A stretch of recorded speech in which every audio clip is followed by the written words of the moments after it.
On this episode, we drop in on a crosswalk enforcement operation in Bethesda, Maryland. Topeka, Kansas has a new pedestrian master plan. We learn about Topeka Metro's bikeshare system and bus stop improvements. We visit Lawrence, Kansas and the Lawrence Pedestrian Coalition.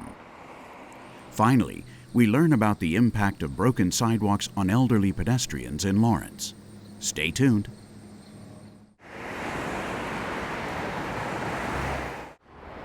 We're in Bethesda, Maryland, talking with Lieutenant David McBain with Montgomery County Police. What's going on here today? So today we're doing some pedestrian enforcement, specifically looking for driver violations not yielding to pedestrians in the crosswalk. How do you do that? We have one of our officers down here that works in the traffic division. She happens to be in a brightly colored shirt out of her typical uniform of the day, and she's actually posing as a pedestrian and walking with pedestrians across the Wisconsin Avenue here at Chase Avenue. And if a driver does something they shouldn't, what happens? So when she encounters a driver that failed to yield for her, she has a radio with her and she's radioing out the description of the vehicle, and we have officers both north and south of this location, and she ensures that they pull over the right vehicle and issue the citation. What are driver responsibilities at a crosswalk? What are the rules? So when drivers are approaching a crosswalk, obviously they need to be aware that that's where pedestrians might be. So if they see a pedestrian that has already started to come into the crosswalk, they have a responsibility to stop for that pedestrian and allow that pedestrian to continue across the roadway safely. So number one, you have to stop for them.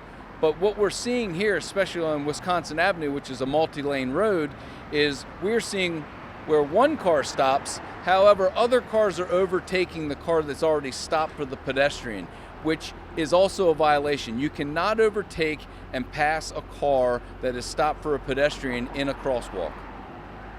So if a driver sees the car ahead of them stopped, they really need to know why that driver is stopped. Yeah, so it's really a no-brainer. There's a reason why that car stopped. If there's no traffic signal, the first question to yourself must be, why is that driver stopping, or why is that car stopped? And instead of blasting through the intersection, just take a moment to kind of look at what's in front of you and just come to a stop and allow the pedestrian to continue walking out.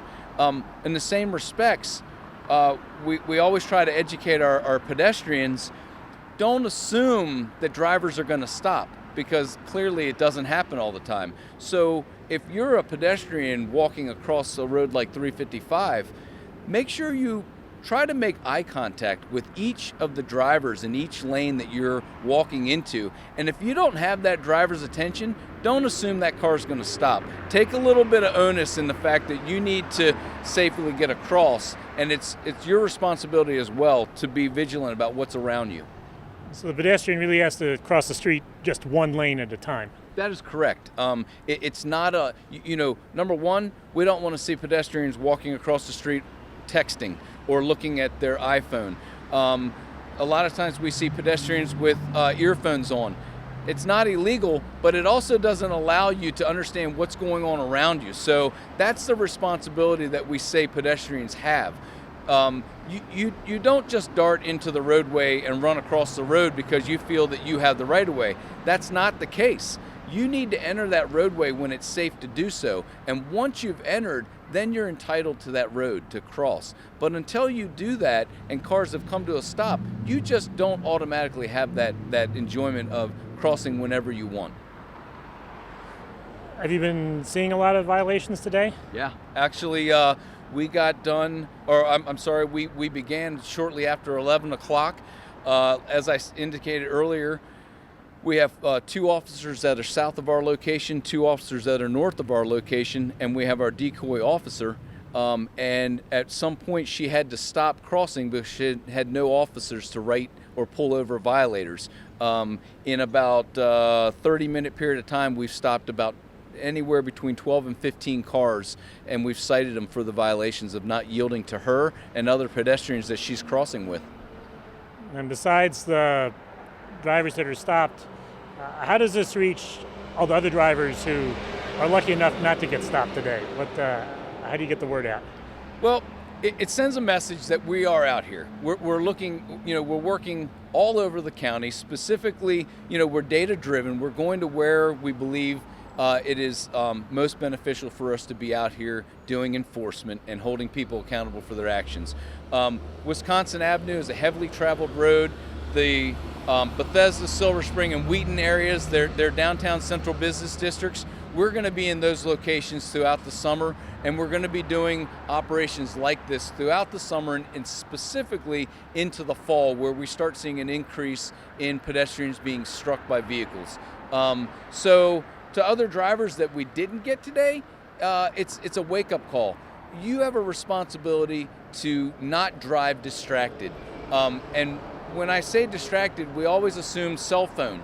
But what we're talking about is eating, applying makeup, talking to multiple passengers in your vehicle. Your responsibility of a driver is to drive the vehicle safely. There's 1 million people in this county, and it's our responsibility to make sure that we can all navigate through the county safely. Everybody's got a part in it. How does this fit in with your broader traffic safety efforts? Well, pedestrian safety is one of the main components or major components that we address. We look at distracted driving. Of course, we look at driving under the influence or alcohol and drug violations. We look at occupant protection as a major concern for us, and we look at aggressive driving as well. And that's, all can be a part of this the pedestrian is involved in all of those. When you're drinking and driving, you're less likely to be paying attention on what's going on around you. We have a lot of bars down here in the Bethesda Central Business District. As far as aggressive driving is concerned, when we see the high speeds of vehicles, we start seeing pedestrians getting struck because pedestrians don't have as much time to get across the road because of these high speeds and this aggressive behavior by drivers. And of course, distracted has rivaled DUIs for the amount of people that are being killed by drivers that just clearly aren't paying attention and are killing people because they're on their phone or they're texting or they have some type of handheld device in their hands while operating a motor vehicle. So pedestrians is one of the major components that we are trying to address. It is very much a part of our Vision Zero for Montgomery County. And we're going to continue to make this a point of enforcement, education, and engineering as we move through the year.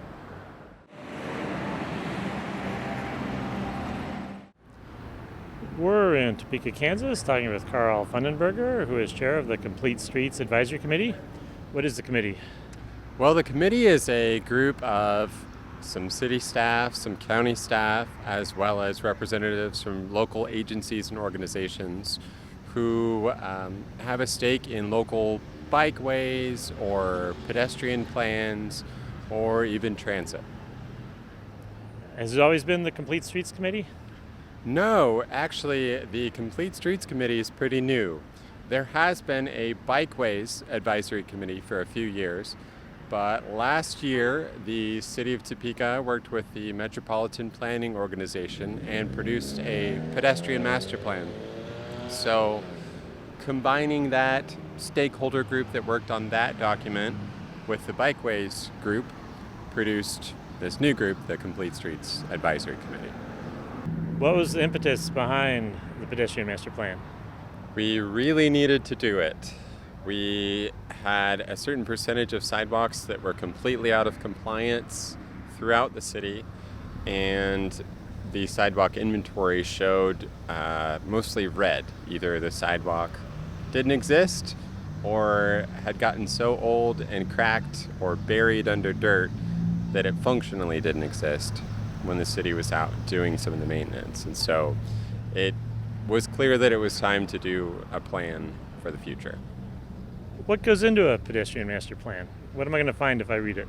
So our plan has a number of components. It gives sort of an introduction about why we're doing it, and it talks about connectivity across the city, connectivity to transit, and then also to schools and employment, really the components of any transportation plan. And then it goes through strategies of actually implementing the plan. So it talks about the sidewalk inventory throughout the city, and it talks about priority areas where the sidewalks are the absolute worst, or they haven't existed but have needed to for decades, and the schedule for addressing those. How are sidewalks funded here in Topeka? How's this all going to happen? Sure, so this city actually has a sidewalk fund, and it's not going to cover everything, but it will cover at least a component of the plan year after year. Since funds are limited, what do you do first? Well, we're going to do the worst first, and that work has actually already started. It was determined through, again, this sidewalk inventory that I mentioned, where city staff actually went out and walked hundreds of miles of sidewalks altogether, and they found that our Central Park neighborhood, which is one of our oldest, very centrally located neighborhoods that had mostly brick sidewalks, it had the least compliance out of just about anywhere. And this is a place where pedestrian use is very high. There are a lot of folks walking, to get to school or work or whatever else. And so the need is clearly there. And so the city made the determination to start in Central Park. The next phase will actually be adding sidewalks to South Topeka Boulevard. And Topeka Boulevard, especially south of 29th Street, was developed as a commercial corridor. So that was where Topeka's first shopping mall was added. This is where the department stores went when they moved out of downtown. So there's a lot of commerce up and down this street, but it has never had sidewalks. And that was, the high demand for walking, as well as the mixed uses of sidewalk access, pointed that out as a clear priority as well. Do you have a safe routes to school plan for the area, or does that fit into this at all? We do have a safe routes to school plan for every elementary school in the city. Now, we're not able to implement those plans just yet because the city has not sought funding for all of those. But the maps exist and the recommended routes exist. Again, with the sidewalk inventory, part of this pedestrian master plan will be doing some infill sidewalks in the first safe routes to school elementary school that's on the list, Quincy Elementary, which is north of the river. So. As the plan is implemented over the years, what difference is that going to make to the citizens of Topeka? The more modes we have available for folks to travel, the easier traffic gets for everyone. And when I say traffic, I really mean whether it's walking or biking or catching a ride with a friend or driving your own car. If the person who wants to walk to school can do that safely and feels that they're able to do that, and they don't have to ask for a ride and put another car on the road, not only can they get to school safely without making a car trip, they're also not responsible for a car parking in the parking lot. And so that frees up space for everyone when there's room for each of the different types of travel.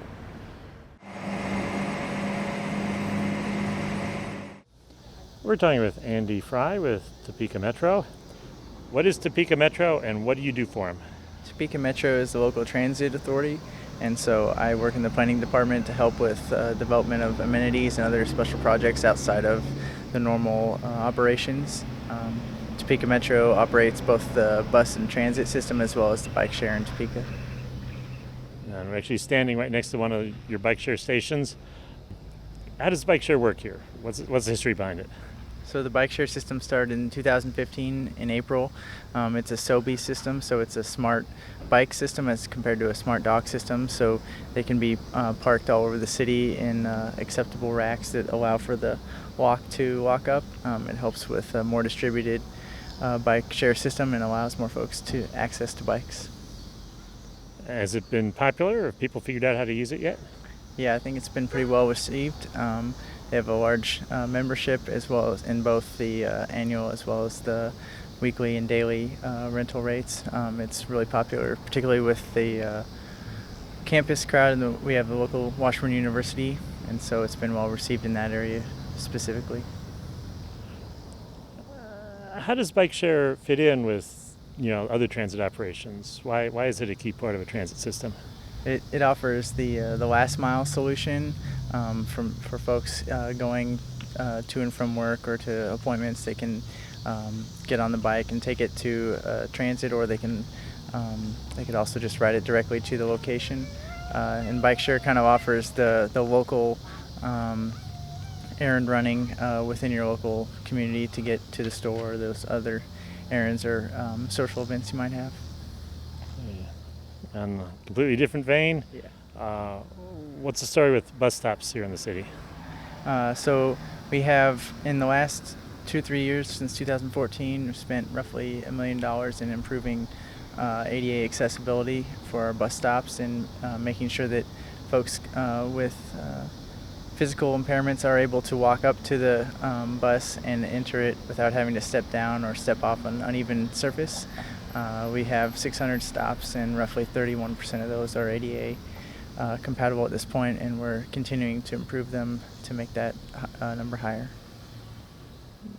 It's obviously a great benefit to someone with a disability that can now get to the bus easily.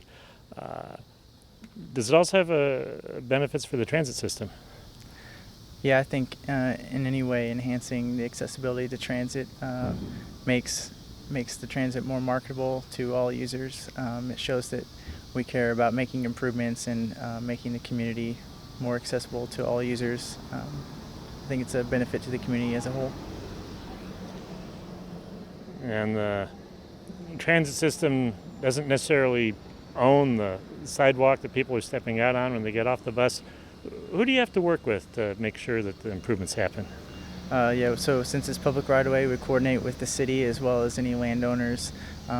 Despite the fact that we may have the ability to work on that land, we want to get their input and intake into the designs and what we put where, so that we have buy-in of the local community as well as the government agencies involved. So what's this has been going on for a few years? You have sort of a schedule to slowly make sure that the whole system is accessible? Yeah, we are striving to get 100% accessibility. I don't know that we have a hard date, but probably within the next 10 to 15 years, I would imagine. We've recently kind of stepped up those efforts, so we're hoping to accelerate that process. If I were to come back to Topeka in 10 years, what would you like to be able to show me that you've accomplished? I'd like to show you a more cohesive and distributed transit service with integrated bike share, and integrated meaning people understand and are using both elements in an efficient way, using smartphones and that sort of thing, and then having a fleet and a system that's efficient, whether it's electric buses or something of a future technology that might be more efficient for the environment. We're in Lawrence, Kansas, talking with Gary Weber, who's the facilitator for the Lawrence Pedestrian Coalition. What is the coalition? Coalition is a group of citizens who are gathered together to address pedestrian infrastructure issues, primarily sidewalks. What sort of issues do you have with sidewalks here in Lawrence? We have some real serious issues in Lawrence. We have a number of older neighborhoods that have highly deteriorated sidewalks. Our city's about 150 years old. Some of the sidewalks are almost that old and have not been repaired in the entire history of the city. We have a pretty common system in Lawrence. It's repair by complaint, and if a citizen complains about a sidewalk, the city issues letters and requests that the property owner adjacent to the sidewalk repair the sidewalk. But in the history of that program, very little follow-through has taken place. A couple of letters are often issued. If you don't comply, they just drop it. So many of the sidewalks in our older city, especially brick sidewalks, have been neglected for over 100 years and are in horrible condition. The second problem we have is that for about a 40-year period between 1950 and 1990, the city allowed the developers of new housing developments to get a waiver to avoid putting in sidewalks. So many of our housing developments that were built during that time period have no sidewalks whatsoever. So we have not only badly repaired sidewalks in the older part of our cities, but a number of gaps in our sidewalks, especially in residential areas. The cost of repair are currently conservatively estimated at $6 million for our existing sidewalks and another $12 million to fill the gaps in missing sidewalks. What would it take to put together a plan to have that accomplished in some finite amount of time? Well, dollars. It would take dollars. It would take $18 million to fix both of those problems together. Unfortunately, as in any city of our size or any city in the U.S., money is very difficult to come by. The city tried to institute a repair by inspection program in which they would inspect different parts of the city over an 8-year period and require everyone whose sidewalk was need a repair to repair it.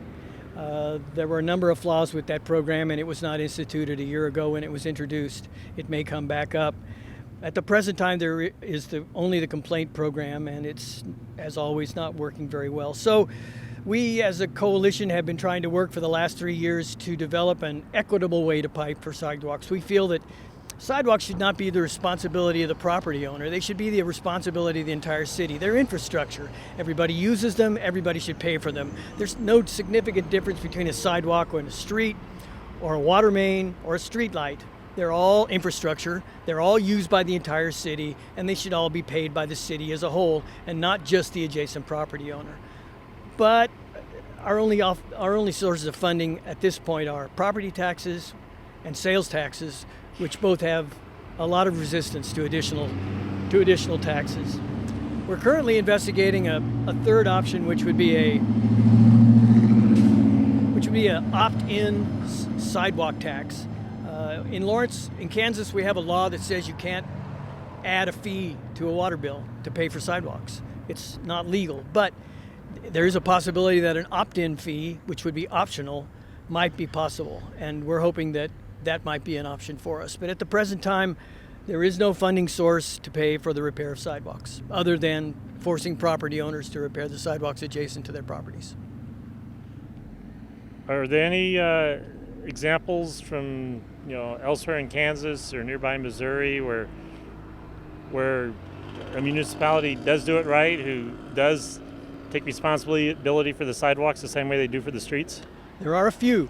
We have one 40 miles from here. Lenexa, Kansas is a relatively young community with a very large business base. And the difference between that and Lawrence is this much smaller community, much older, with much older sidewalks. So Lenexa took over the repair of their sidewalks. Lenexa pays for all sidewalk repair and construction. However, it's problematic for us because Lenexa is a young community, so all their sidewalks are new. They have very little repair issues. Plus, they have a very large retail base, which provides a lot of tax money to pay for new and repaired sidewalks. So we don't have either of those, and so it's an issue for us, and it's a problem. So there are examples where that's taken place. There's another in Colorado.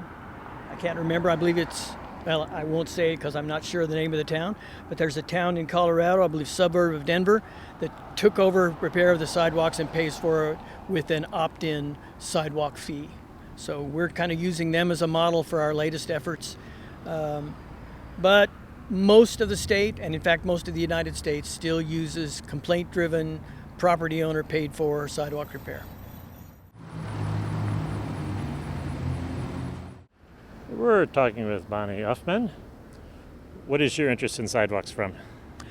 I live in Lawrence, and I'm interested in my neighborhood and my community being as livable as it can be. I am at the beginning of retirement age, and I'd like to be able to live here for the rest of my life. And as I look around, one of the things I notice would make a big difference is how walkable the community is. But one other factor is I want to be able to bike around the community and walk. I want to be healthy. I don't want to depend entirely on vehicles for transportation. And the sidewalks just seems to be a glaring issue in Lawrence, as I'm aware that it is in much of the country. I would say also, I'm a psychologist, and I have worked a lot primarily with older people, and I see a lot of really isolated people of all ages, but especially as we get older, people tend to become more and more isolated. And if they can't go out for a walk around the block, that really slows down your life, and it just adds to the isolation immensely. It makes a huge difference if someone has a place where they can get around on their own, rather than have to be driven to go someplace. So I see this as an issue. Sidewalks are an issue for everyone. I'm aware especially of how it affects older adults. And are older adults, does it create a particular problem for them when the sidewalks are poorly maintained? I think we become less agile as we age. I don't like to think that's happening for me in the next 20, 30 years, but yes, it probably will. And a fall gets scarier. The older we get, the more devastating the effects of a fall would be. And people fall on these sidewalks. I mean, they're dangerous. And I just would like to see some improvements made in that regard. What should the citizens of Lawrence, particularly senior citizens, who are concerned about the problems getting around on the poor sidewalks in their neighborhood, what can they do? Talk with city commissioners, number one. As I see it, city commissioners are the ones who can make a difference in what kind of progress we are able to make in this area. And ideally, what I would like to see happen is there are a variety of citizens and a variety of groups trying to figure out, how do we solve this? What's the best answer? What I would really like to see happen is for the city commission to direct staff to, okay, what are the solutions? What could we do? Give us some answers.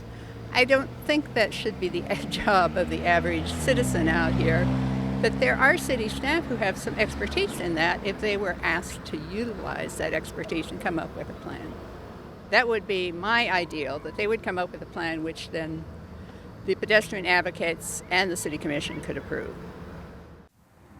Visit us on the internet at www.pedestrians.org.